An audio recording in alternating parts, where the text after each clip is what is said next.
Dear Sir, it is my pleasure as the secretary of the very exclusive and particular esoteric club of Miskatonic University to inform you that your name has been put forward as a welcome addition to our illustrious club.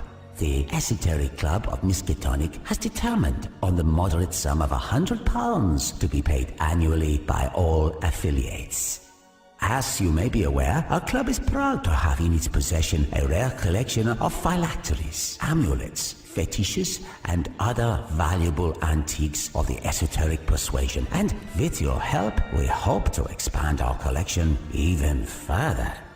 In consideration of so generous a gift from your side, we will offer you a space in our monthly journal to publish any article penned by yourself that you may wish to present to the world. And of course, we shall be sincerely obliged to you. We earnestly hope you will not have any objections to meeting our humble requests. Kindest regards, Gustav von Nachschaden, Secretary.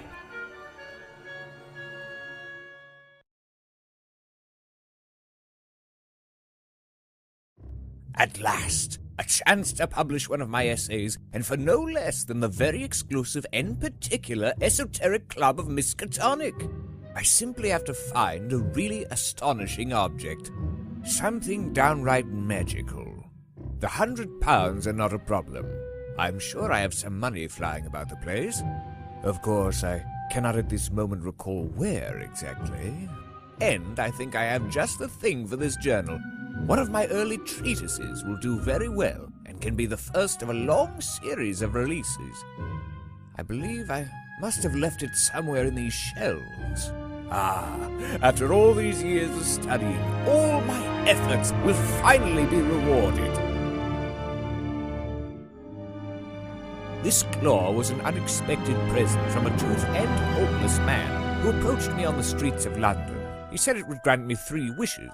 He also muttered something else about destiny, but I wasn't really paying attention. The fact is, I asked to be admitted to the very exclusive and particular Esoteric Club of Miskatonic University, and the wish has come true. Its power has been irrefutably proven, for it has granted me that wish. This is the perfect magical object to send to my future friends at the club. I got this one off a French toy maker. According to him, this contraption can open the doors to another dimension. Whenever I have some time to waste, I will endeavor to solve the puzzle, as so far it is stubbornly stuck to being a wooden cube. This is an ancestral Indian torture device. Although it may seem like a harmless game of ingenuity, and tricks one into thinking one will be able to unravel it quickly, really it can take centuries to solve. The horror. My great collection, with all the classics, spiritism, divination, demonology, paganism, Santeria, voodoo, Kabbalah, black magic, white magic, magic of a brownish color. It's all here, but no trace of the essay I wish to send to the club. A copy of The King in Yellow, in perfect condition. I still haven't made it past the first part. Pallas, goddess of wisdom and great influence on my work. I got it pretty cheap off an antique dealer, only because some feathered creature had decided to empty its bowels while flying over it. Nigel gave it a scrubbing, and here it is, good as new. The illustrious remote University of Miskatonic, with the consent of its dean and board of directors, hereby grant the degree of Scholar of Occultism and Theosophical Studies to Alistaira Ainswortha, with all that this honor entails. What a splendid and cheerful fire. It gives a nice moody lighting and keeps me warm. Luckily, there is enough firewood still here, and some wood shavings, and what's this? Papers? Alas. Nigel seems to have taken the saying, books kindle the fires of intellect, all too literally.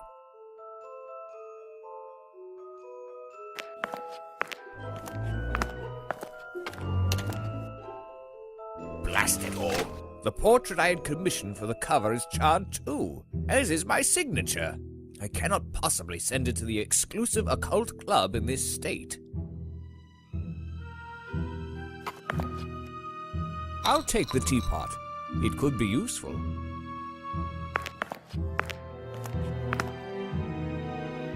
Writing with your finger will just not do. I'm no barbarian. At last, my arm is complete again. Just some common ink. Almost dried out now. I remember once a Greek sailor tried to sell me some ink from a kraken. Ha! What a fool he must have thought me. Everyone knows the Mediterranean Sea is much too warm for those creatures.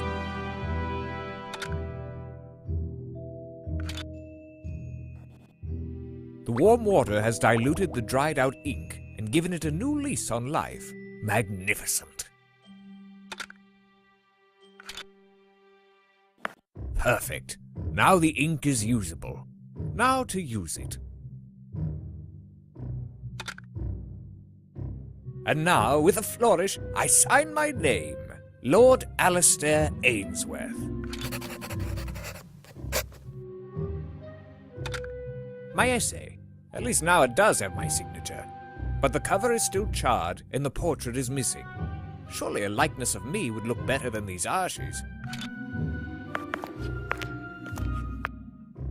My grandfather on my father's side, Lord Edward, the black sheep of the family, he devoted his time to science instead of letters. Although it must be said that he did keep the family tradition, failing resoundingly.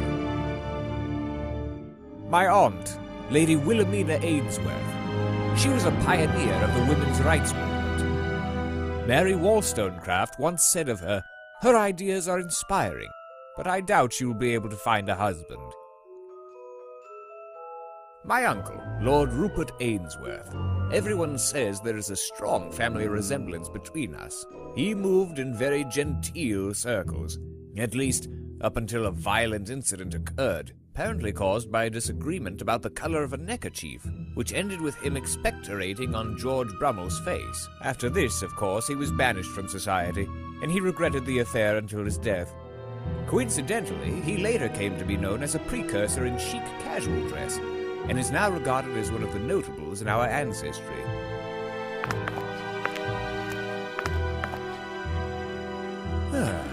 Truth be told, he could easily be mistaken for me. Jesus, that burns! That little bit is enough. There is no need to get that sticky stuff all over myself.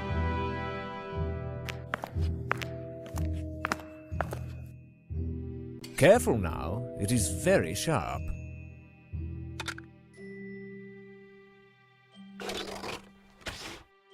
Fiddly and not too strenuous manual labor is one of my many specialties.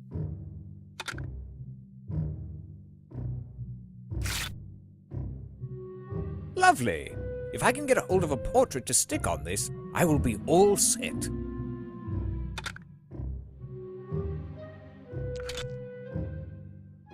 Perfect! The portrait and cover has been restored. Now it is indeed worthy of being sent to the club. Ah, how stimulating my research is, how inspired my prose. Someday it will raise me unto immortal fame. But today is not that day. The commanding look of Waldemar Gorobec weighs on me day and night as I endeavor to write about his life and work. Ah, this is an intriguing piece. A carving of Anubis, the Egyptian god of death, and yet it's made in China. Everything is connected. Hindu goddess, drinker of her enemy's blood, and great mother and protector. I have always harbored the theory that she is the patron goddess of hormonal turmoil. I bought it off a gypsy in the Carpathians. With it, one can see into the future. But so far, I've only been able to see snow raining over an ostrich and a sign reading, "I went to Bistritz and I had a great time." This is a truly obscure metaphor that I haven't been able to crack as of yet. This is the skull of an old Apache chief. If you look deeply into it, you will see the one who lurks in the dark. I have attempted this, but woe, I have only succeeded in glimpsing the one weary of staring into a crystal.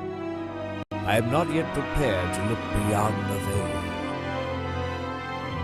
This is a Mesoamerican flute.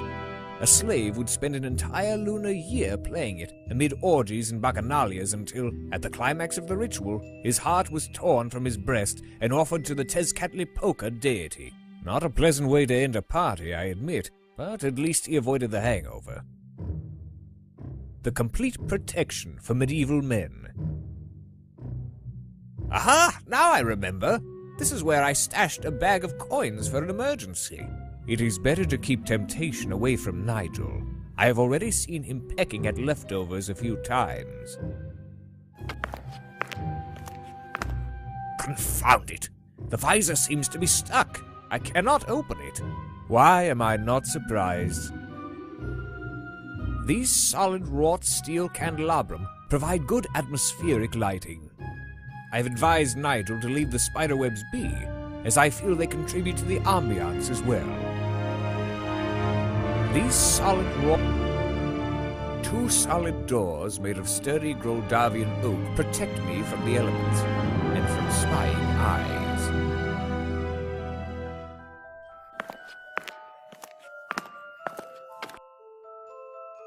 I purchased this off an old peddler who said it contained a gin.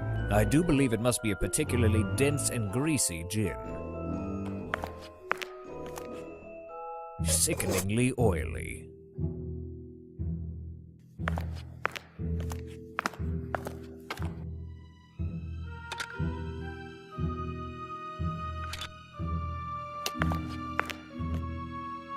Well, I have lubricated it. That helps. Now it needs a little push. Aha! It does not sound good to say that I am filthy rich. Financially nonchalant is a more elegant way of putting it. This is more than enough to pay for those paltry inscription fees. Now, nothing can stand in the way of my membership. I shall instruct Nigel to post this right away, and then fame and glory shall be mine.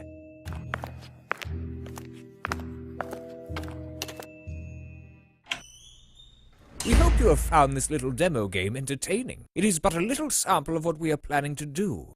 We have it all thought out. If you enjoyed it and you want to sink your teeth into the weird story game, do not forget to support our campaign and to tell all your friends about it. You can access the project from right here. And of course, you are cordially invited to follow our progress through our blog and social media. Thank you very much for your time, dear friends. I feel sure we shall meet again, glimpse each other through a screen, or maybe meet inside your nightmares.